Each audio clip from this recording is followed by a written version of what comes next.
ಯಾರಿಗೆ ಎಲ್ಲರೂ ಬಂದು ಹೇಗೆ ಕೈ ಜೋಡಿಸ್ತಾರೆ ಅನ್ನೋದು ತುಂಬ ಮುಖ್ಯ ಆಗುತ್ತೆ.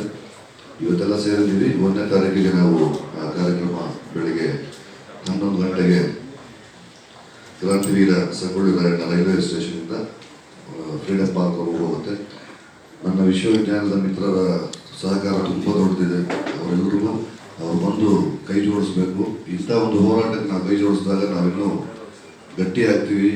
ನಮ್ಮ ನೆಲದ ಕಾನೂನು ಮತ್ತು ನಮ್ಮ ಜವಾಬ್ದಾರಿಗಳನ್ನ ನಾವು ಅರ್ಥಕೊಂತೀವಿ. ಈ ನಿಟ್ಟಲ್ಲಿ ಬನ್ನಿ, ಎಲ್ಲ ಕೈ ಜೋಡಿಸಿ. ನಮಸ್ಕಾರ.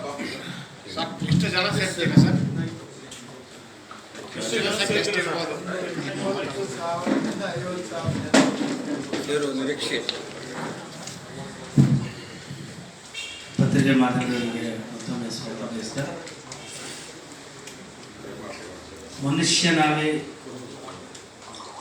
ಹುಟ್ಟಿರ್ತಕ್ಕಂಥ ಮುನಿರತ್ನ ನಾಡು ಖಂಡಿತ ಮನುಷ್ಯತ್ವ ಇಲ್ಲ ಅವನಿಗೆ. ಈಗಾಗಲೇ ನಮ್ಮ ಹೆಣ್ಣು ಮಗಳು ಒಬ್ಬರನ್ನ ಕಗ್ಲುಪುರ ಸ್ಟೇಷನ್ ಹತ್ತಿರಲ್ಲಿ ಒಂದು ಏನೋ ಅತ್ಯಾಚಾರ ಪ್ರಕರಣ ಇದೆ.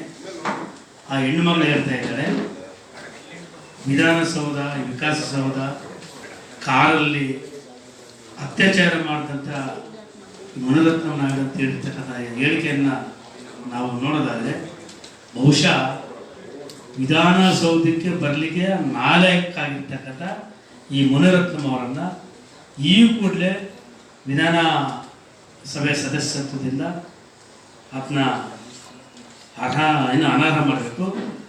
ಮತ್ತು ಯಾವುದೇ ಭಯೋತ್ಪಾದಕ ಸಂಘಟನೆಗಳು ಕೂಡ ದೇಶದಲ್ಲಾಗಲಿ ಪ್ರಪಂಚದಲ್ಲಾಗಲಿ ಜೈವಿಕ ಅಸ್ತ್ರಗಳನ್ನು ಬಳಸಿರೋದು ನಾವು ನೋಡಿಲ್ಲ. ಆದರೆ ಈ ಕಿಡಿಗೇಡಿ ಹೆಚ್ಚೇಳಿ ಹೊಂದಿರ್ತಕ್ಕಂಥ ಹೆಣ್ಣು ಮಗಳನ್ನು ಕರ್ಕೊಂಡ್ಬಂದು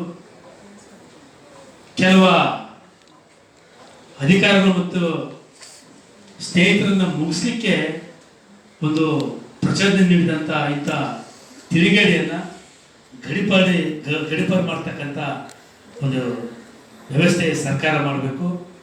ಮತ್ತು ವಿಶೇಷವಾಗಿ ನಮ್ಮ ಎರಡು ಸಮುದಾಯಗಳನ್ನು ರಾಜ್ಯದ ಯಾವುದೇ ಮೂಲೆಯಲ್ಲಿ ನಮ್ಮ ಎರಡು ಸಮುದಾಯಗಳು ಒಟ್ಟೊಟ್ಟಿಗೆ ಬಾಳ್ವೆ ನಡೆಸತಕ್ಕಂಥ ಈ ಸಮುದಾಯಗಳನ್ನು ಬಹಳ ತುಚ್ಛವಾಗಿ ಮಾತಾಡ್ತಕ್ಕಂಥ ಈ ಮನುಷ್ಯನನ್ನು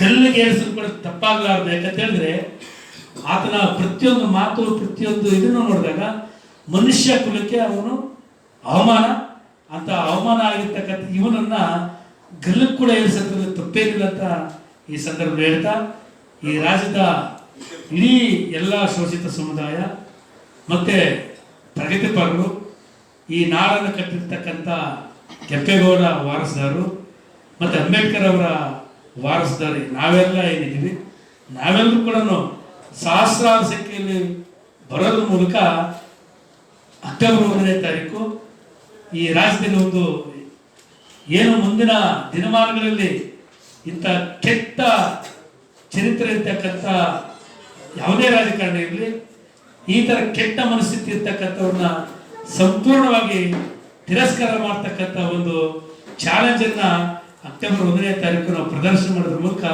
ನಾವು ಆ ಕಾರ್ಯಕ್ರಮವನ್ನು ಯಶಸ್ವಿ ಮಾಡಲಿಕ್ಕೆ ತಮ್ಮ ಎಲ್ಲ ಪತ್ರಿಕಾ ಮಾಧ್ಯಮದವರು ಸಹಕಾರ ಮಾಡೋದ್ರ ಮೂಲಕ ಮನೆ ಮನೆಗೂ ಕೂಡ ತಮ್ಮ ಮೂಲಕ ಈ ಸಂದೇಶವನ್ನು ಕೊಡಬೇಕಂತೇಳಿ ನಾನು ತಮ್ಮಲ್ಲಿ ಮನವಿ ಮಾಡಿದೆ.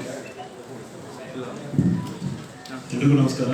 ನಾನು GP Vinay Kumar, insights IAS ಸಂಸ್ಥೆ ಸಂಸ್ಥಾಪಕ ಹಾಗೂ ಇಂಡಿಪೆಂಡೆಂಟ್ ಪೊಲಿಟಿಷಿಯನ್ ಕೂಡ ಇರೋದು. ದಾವಣಗೆರೆಯಲ್ಲಿ ಇಂಡಿಪೆಂಡೆಂಟ್ ಕ್ಯಾಂಡಿಡೇಟ್ ಆಗಿ ಸುಮಾರು 43 ಸಾವಿರ ಓಟ್ ತಗೊಂಡಿದ್ದೆ. ಡಾಕ್ಟರ್ ಬಾಬಾ ಸಾಹೇಬ್ ಅಂಬೇಡ್ಕರ್ ಅವರ ಸೆಮೈನಲ್ ವರ್ಕ್ ಅನ್ನೈಲೇಷನ್ ಆಫ್ ಕಾಸ್ಟ್ ಇವೆಲ್ಲ ಕೇಳಿರ್ತೀವಿ. ಆ ಪುಸ್ತಕದಲ್ಲಿ ಒಂದು ಮಾತು ಹೇಳ್ತಾರೆ,